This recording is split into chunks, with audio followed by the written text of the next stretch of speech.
ሰላም ወዳጆች እንኳን ወደ እኔ ቻናል በሰላም መጣችሁ። ዛሬ በጣም ወሳኝ በሆነ ርዕስ ላይ እንነጋገራለን።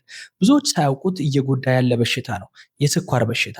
ብዙ ሰዎች ስኳር ትልልቅ ሰዎች ላይና ኑሮ የተመቻቸው ወይም በተለምዶ ሀብታም የምንላቸው ሰዎች በሽታ አድርጎ ያስባል። ነገር ግን ስኳር ህፃን፣ አዋቂ፣ ወፍራም፣ ቀጭን ሳይል የሚያጠቃ በሽታ ነው። ስለዚህ በዚህ ቪዲዮ ስኳር ምንድነው? ማስጠንቀቂያ ምልክቶቹ ምንድናቸው? መቼ ነው መመርመር ያለብን? እንዴት መከላከልና መቆጣጠር እንችላለን? የሚሉ አራት አበይት ርዕሶችን ነው ማስረዳችሁ። እስከ ቪዲዮ መጨረሻ አብራችሁኝ ብትቆዩ የእናንተን ወይም ከቤተሰቦቻችሁ የአንድ ህይወት መታደግ ትችላላችሁ። በዚህ አሁን ላይክ፣ ሼር እና ሰብስክራይብ በማድረግ የኔ ቤተሰብ መሆናችሁን እንዳትዘነጉ። ስኳር ማለት ምን ማለት ነው የሚለውን በደንብ አድርጌ ልንገራችሁ። ስኳር የምንለው የደም ላይ የስኳር መጠን ከፍተኛ ሲሆን ማለት ነው። በተፈጥሮ ሰውነታችን ኢንሱሊን የሚባል ሆርሞን የስኳር መጠናችንን ይቆጣጠራል። ነገር ግን በስኳር በሽታ ጊዜ ሰውነታችን ላይ በቂ ኢንሱሊን አይመረትም ወይም ደግሞ ሰውነታችን ያለውን ኢንሱሊን ምላሽ አይሰጥም። ስለዚህ ለሰውነታችን ለኢንሱሊን ራሱ ሬዚስታንስ የሚሆንበትም ጊዜ ሊኖር ይችላል። ዋና ዋና የስኳር አይነቶች እንግዲህ እዚህ ላይ መሰረት አድርገን እናያቸዋለን። አይነት 1 የሚባለው ወይም ታይፕ 1 የሚባለው ብዙ ጊዜ በልጅነት የሚጀምር ነው። ነገር ግን የትኛውም እድሜ ላይ ሊከሰት ይችላል። ኢንሱሊን ሙሉ ለሙሉ አይመረትም በዚህ ጊዜ። ስለዚህ ኢንሱሊንን ማምረት አለመቻል አንዱ የስኳር አይነት ነው። ሁለተኛው ደግሞ አይነት 2 ነው። በጣም የተለመደው አይነት ሲሆን ሰውነታችን ኢንሱሊን አልቀበል፣ አልታዘዝ፣ ሪስፖንስ አልሰጥ ሲል ነው። ሌላው ደግሞ ኮመን የሆነው የእርግዝና ጊዜ ወይም ደግሞ በእርግዝና ጊዜ የሚከሰት ስኳር ነው። ስኳር አደገኛ ነው የምንለው ለምን መሰላችሁ? ልብን፣ ኩላሊትን፣ አይንን፣ ነርቭን ስለሚጎዳና አንዳንድ ጊዜም አካላታችን እስከ መቆረጥ፣ የእግር መቆረጥ ድረስ ሊያደርሰን ይችላል። ለነዚህ ማስጠንቀቂያ ምልክቶች ግን አሉት። ማስጠንቀቂያዎቹ ምንድን ናቸው? የተወሰኑ ሰዎች ላይ ምልክት አላቸው። ነገር ግን አብዛኞቹ ላይ ማወቅ ያለባችሁ ነገር ምልክት አይኖርም። የተለመዱ ምልክቶች በምልክት ደረጃ ከመጡ ምንድን ናቸው? ቶሎ ቶሎ ሽንት መሽናት፣ ውሃ በጣም ኤክሰሲቭሊ መጠማት፣ ሁልጊዜ ድካም ስሜት ይሰማኛል የምትሉ ከሆነ፣ የአይን ብዥታ ካለ፣ ክብደት መቀነስ፣ በተለይ እናንተ ሳትፈልጉት አመጋገባችሁ ላይ ችግር ሳይኖር የክብደት መቀነስ ካለ እና ተደጋጋሚ ሰውነታችሁ ላይ ኢንፌክሽን እየመጣባችሁ ከሆነ ስኳርን መጠራጠር መልካም ነው። ግን ሁላችሁም እንድትረዱኝ የምፈልገው ብዙ ሰዎች ላይ ምንም አይነት ምልክት ላይኖር ይችላል።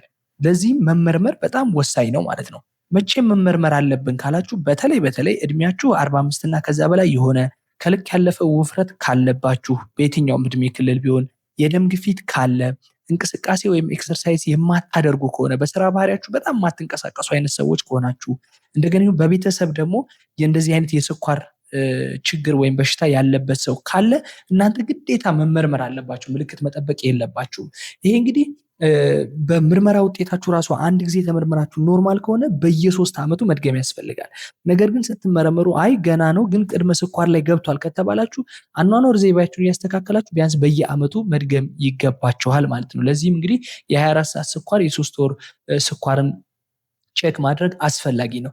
ዋነኛ መንስኤዎችና አጋላጭ ሁኔታዎች ምንድን ናቸው ካላችሁ፣ አንደኛ አብዝቶ ጣፋጭ ምግቦችንና የነጩ ዱቄት ውጤት የምንላቸው ያልተፈተጉ እህሎችን በጣም አብዝቶ መጠቀም፣ እንቅስቃሴ አለማድረግ፣ በስራ ምክንያት በተለያዩ ምክንያት እንቅስቃሴ የማታደርጉ ከሆነ፣ ከክብደት በላይ ወይም ውፍረትና ቦርጭ የሚኖር ከሆነ፣ እንደዚሁም ሲጋራ ማጨስና አልኮል መጠጣት ካለ፣ እንደዚሁም ጭንቀት፣ የእንቅልፍ ማጣት፣ እነዚህ ካሉ ተጋላጭ የመሆንና መንስኤ እንዲሆን ያደርጋሉ።